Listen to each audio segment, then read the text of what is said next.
This, of course, is a familiar parable, but the Lord is inviting us to listen, to hear. He starts this parable and ends this parable with the word hear. Hear this, a sower went out to sow.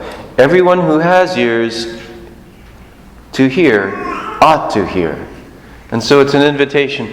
Are we listening for the word? How do we prepare our hearts to receive the word?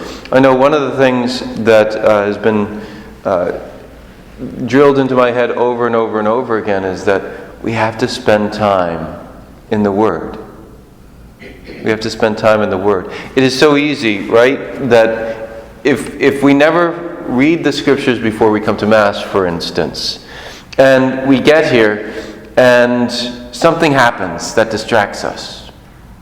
I know that's hard to believe, that any of us would be distracted in Mass. Gemma certainly would never be distracted. But that we might get distracted for a minute, and then the word just comes in and goes out. And it never enters into our hearts, like that seed that is taken up by the birds. And so the Lord invites us. He says, spend time in the Word. Pray through it. One of the things, like this morning, as I was saying, okay, Lord, how do you want me to spend time with it in prayer this morning? And He said, read through the Gospel slowly. Because especially with a gospel like this, which, I've heard how many times, I've read how many times, it's easy to just kind of, okay, yeah, I know this, and kind of skip to the end. But slowly read through it. Let it settle. Ponder.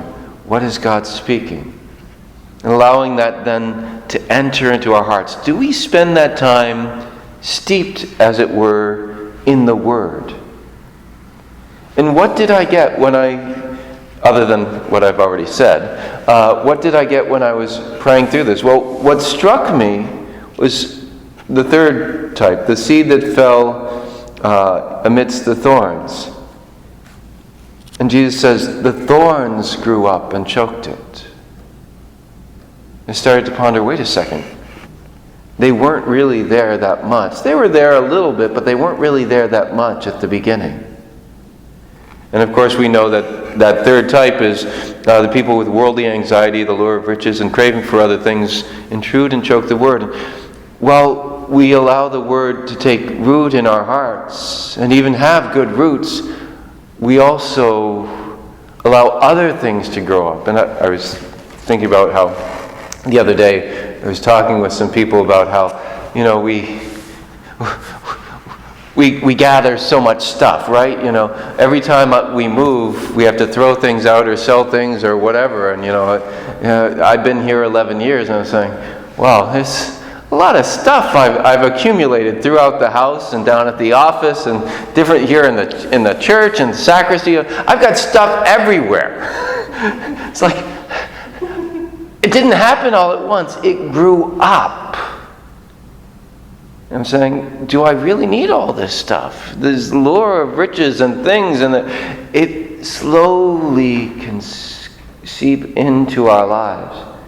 The Lord, as He is showing this to me, is saying, you've got to continually work on the soil of your heart so that you can continue to allow that word to grow and bear fruit. What are the areas in our lives where we need to allow the word to grow more? What are those maybe areas where we need to do some weeding of the thorns or cutting them back before they get to be too big? Whatever it may be, let us ask the Lord that we may truly allow our hearts to become good soil, to receive the word and bear fruit 30 and 60 and 100-fold.